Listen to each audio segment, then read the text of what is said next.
Valeu, torcedor. Obrigado pelo carinho e pela audiência de todos vocês. Gurizada, olha só, vamos esclarecer algumas coisas aqui que a gente precisa esclarecer, que nas últimas horas ganharam uma repercussão gigantesca nas redes sociais e a gente precisa trazer informação aqui pra tu ficar bem informado com o nosso conteúdo. Vamos lá. O Grêmio vendeu o mando de campo do jogo de amanhã, tá? Amanhã, Grêmio e Botafogo, acontece em Cariacica, no Kleber Andrade, lá no Espírito Santo, às 6h30 da tarde. Esse jogo, o Grêmio estava procurando um estádio para fazer, para que ficasse mais fácil a logística. O Grêmio tem um confronto contra o Fortaleza no meio de semana lá no Nordeste, e o Grêmio não queria voltar para o Sul, depois viajar para o Nordeste, aí volta de novo para o Sul para fazer o Grenal. Enfim, o Grêmio queria um estádio que ficasse ali no meio termo entre o Rio de Janeiro, onde fez a partida contra o Flamengo, e o Nordeste lá para poder jogar contra o Fortaleza. O que surgiu nesse meio tempo que o Grêmio procurava um estádio? Uma empresa chamada Metrópolis Sports, ela é de Brasília, e ela ofereceu ao Grêmio R$ 1 milhão para que o Grêmio levasse essa partida para o Mané Garrincha. O Grêmio aceitou. Vai jogar fora de seus domínios, vai jogar longe da sua torcida, priorizando a logística. E ainda não vai faturar muito por conta de torcedores e tudo mais. É mais fácil vender, arrecada uma grana e ainda consegue ganhar alguma coisa em cima dos ingressos. Foi o que o Grêmio fez. Esse jogo, primeiramente, seria feito no Mané Garrincha, em Brasília, porque o Grêmio vendeu para essa empresa que queria levar esta partida para lá. Só que o que aconteceu? Quando essa empresa foi ver o calendário, foi ver qual era a agenda do Mané Garrincha, viu que tinha um show nesse final de semana por lá. E por óbvio, a partida não poderia acontecer lá em Brasília. O que foi feito? A empresa escolheu Cariacica, escolheu o Kleber Andrade, escolheu o estádio lá no Espírito Santo, e é por isso que essa partida será lá. Não foi necessariamente uma escolha do Grêmio jogar no Espírito Santo, e sim desta empresa. O Grêmio queria até inverter o mando de campo com o Botafogo, e o Botafogo até aceitou, tranquilamente. Só que quando a CBF muda as datas, ela paralisa o Campeonato Brasileiro, ela acabou mudando as datas e acabou coincidindo com um show que vai acontecer no Newton Santos nesse final de semana. Aí, claro, o Botafogo não ia abrir mão de jogar longe da sua torcida ou em outros estádios, então por isso que foi decidido o campo neutro, que na verdade nem vai ser tão neutro, porque Cariacica fica muito próximo do Rio de Janeiro, então tem muitos torcedores do Botafogo ou que vão viajar para Cariacica para poder ver o Botafogo, enfim. Esse mando de campo foi vendido e o Grêmio preferiu faturar e preferiu dar um olhar diferente por conta da logística, beleza? Pensando então na partida de amanhã, hoje pela manhã o Renato fez o último treino, tá? Amanhã o time deverá ter algumas novidades, né? Se Deus quiser, teremos aí a volta do Gustavo Nunes. O Kahneman, infelizmente, levou o terceiro cartão amarelo, porque quis, né? Foi até uma pressão do Renato. O Renato até faz um sinal pro Kahneman levar o terceiro cartão amarelo. Depois o Renato admite isso na coletiva, até nem deveria ter admitido, daqui a pouco pode ocorrer até uma denúncia no STJD, forçando o cartão, enfim, a gente sabe que isso funciona dessa forma.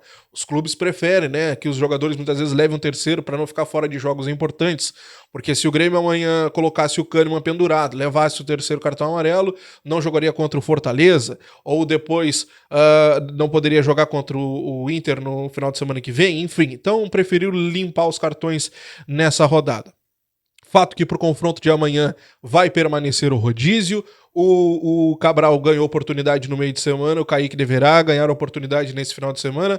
Uma provável equipe para o confronto de amanhã: o Kaique, João Pedro, Jeromel, que está voltando de lesão, deverá ganhar oportunidades ao lado do Eli. O Reinaldo, Dodi, PP, Cristaldo, Pavon, pelo amor de Deus, né? Gustavo Nunes, e lá no comando do ataque, ele, JP Galvão. Beleza? Gurizada, olha só, deixa eu esclarecer uma outra situação para vocês aqui. Essa situação do Natan Fernandes estar conversando com o Marcos Braz, dirigente do Flamengo, na saída do Maracanã, é uma questão que ela já passou alguns dias, já passou algumas horas, mas eu não queria trazer aqui só para gerar polêmica sem ter a informação. Eu queria esperar a informação para saber o porquê dessa proximidade e tudo mais, e essa informação acabou chegando. Por que o Natan Fernandes conversava assim, tão na boa assim com o Marcos Braz? Qual é a relação que eles têm? E acabou chegando. No início do ano passado, o Flamengo esteve muito próximo de tirar o Natan Fernandes das categorias de base do Grêmio. A multa dele na época era 11 milhões de reais, né? Era um contrato de base, ele já jogava bastante, já chamava a atenção, e o Flamengo chegou a conversar com o Natan, com o Marcos Braz conversando com o guri. Ali se criou uma relação, se criou uma proximidade, depois ele acabou ganhando oportunidades no Grêmio, renovou seu contrato, assinou seu contrato profissional, hoje ele tem contrato até 2028 com o Grêmio, a sua multa é de 60 milhões de euros, né, daí quase 400 milhões de reais. É verdade que o Grêmio quer vender o guri para o mercado externo, ou seja, para o futebol do exterior. O Grêmio coloca um valor ali de 20 milhões de euros para conversar com qualquer equipe do exterior, mas é fato que ficou uma boa relação do Nathan Fernandes com o Marcos Braz por conta daquela negociação do ano passado. Conversavam, gerou uma polêmica essa imagem toda por conta de um jogador do Grêmio, um guri, uma joia do Grêmio, está conversando com o dirigente do clube que não pensa em grana, né? Se gostou, chegou, pagou. Então é um perigo, né? É um perigo. Então o torcedor não gostou de não ter nenhum dirigente do Grêmio ali na volta, pelo menos intermediando essa conversa ou ficando ali de ouvido para saber o que estavam conversando. Beleza? Então esse é o fato. Quando o Flamengo veio conversar com o Nathan, o Marcos construiu uma relação com o Nathan e essa relação acabou ficando exposta neste confronto aí do Grêmio contra o Flamengo agora no meio de semana, tá?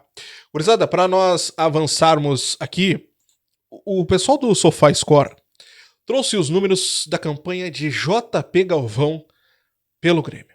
Números detalhados. São números que assustam. Assustam. Vamos lá, vamos ver. Olha só. 40 jogos. 25 jogos como titular. 3 gols. 1 assistência. 485 minutos para participar de um gol. 34 finalizações apenas em 40 jogos.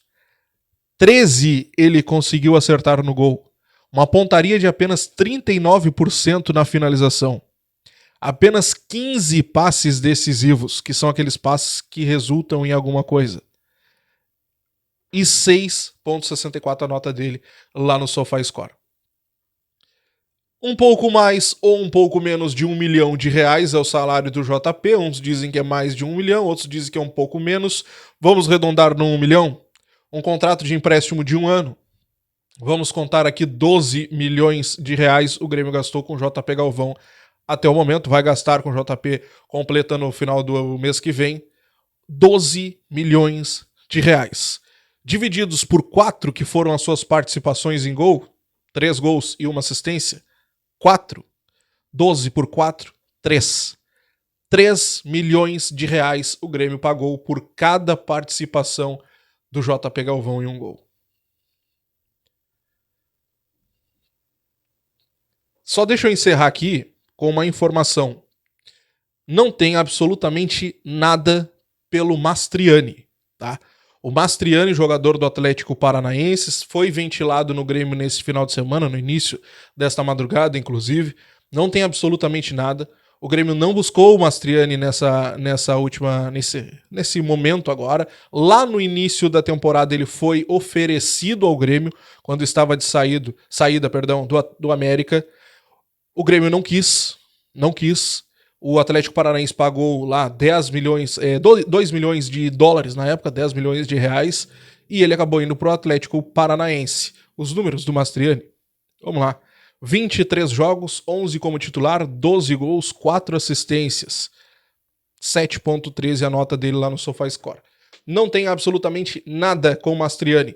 E o que acaba dando corpo a essa informação de que não tem nada é que o Mastriani ele já completou 7 partidas pelo Campeonato Brasileiro, ou seja, ele não pode mais atuar no campeonato nesta temporada por outra equipe.